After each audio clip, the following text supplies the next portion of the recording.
ഒന്ന് വേഗം ആട്ടടോ. തീർത്തിട്ട് തെക്കേ കണ്ടത് കപ്പാണുള്ളതാ. ഓ ആ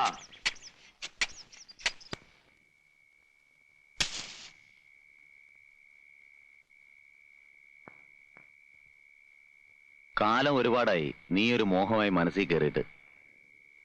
അമ്മാവനും മരുമോനും കൂടി ഒരേ പാത്രത്തിൽ നിന്ന് അതൊരു സുഖമല്ലല്ലോ എന്ന് കരുതി മാറി നിന്നതാ. പറഞ്ഞു, നിനക്ക് എന്താ വേണ്ടത്? പണമായിട്ടോ അതോ പറമ്പോ പാടമോ? എത്ര ഏക്കർ വേണം? ഒരു നിർബന്ധമേ ഉള്ളൂ, ഞാൻ മടുത്ത് അവസാനിപ്പിക്കുന്നത് വരെ ഞാൻ മാത്രമേ പാടുള്ളൂ. ശേഖര, അസമയത്തൊന്ന് വിളിച്ചപ്പോ വാതിൽ തുറന്നത് ഇരിക്കാൻ ക്ഷണിച്ചതും നിന്റെ കേമത്തരം കണ്ടിട്ടല്ല, എന്റെ മാന്യത. മുഖം കറുത്ത് എന്തെങ്കിലും പറയാൻ ഇടവരുത്താതെ പോവാൻ നോക്ക്. വേണ്ട, നാട്യമൊന്നും എന്റെ അടുത്ത് വേണ്ട. ആദ്യം നീലകണ്ഠൻ, പിന്നെ എന്റെ അമ്മാവൻ. ഇനി ഈ ഏഴിലക്കരയിൽ ആർക്കെങ്കിലും നീ പാവരിക്കുന്നുണ്ടെങ്കിൽ അത് ശേഖരനായിരിക്കണം. അതിന് യോഗ്യം ഞാൻ തന്നെ ഉള്ളൂ. യോഗ്യത? നീലകണ്ഠന്റെയും നിന്റെയും പേര് കൂട്ടി പറയാൻ നീ ഇനി ഒരു ജന്മം കൂടി ജനിക്കണം ശേഖര. ഞാൻ വഴങ്ങിയിട്ടുണ്ട് നീലകണ്ഠന്റെ മുമ്പിൽ.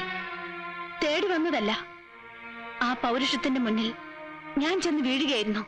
ഒടുവിൽ എന്നോട് മാറി നിൽക്കാൻ പറഞ്ഞപ്പോൾ എന്റെ നിസ്സഹായാവസ്ഥയിൽ രക്ഷകനായി വന്നതായിരുന്നു നിന്റെ അമ്മാവൻ. ദുരുദ്ദേശത്തോടെയാണെങ്കിലും എനിക്ക് വേറെ വഴിയില്ലായിരുന്നു. നീ ഇപ്പോൾ അഹങ്കരിക്കുന്നുണ്ടാവും നീലകണ്ഠനെ വീഴ്ത്തിയെന്ന്. 10 ആളിന്റെ ബലവും ഇരുട്ടിന്റെ മറവും ഇല്ലാതെ നേർക്ക് നേരെ നിനക്കൊരു ചുക്കം ചെയ്യാൻ കഴിയില്ല. ഇപ്പോഴും ഈ നിലയിൽ 2 കാലി നിവർന്നു നിൽക്കാൻ കഴിയാത്തന്റെ വീരം പറയുന്നു. ചത്താലും തീരില്ല അവന്റെ മഹത്വം.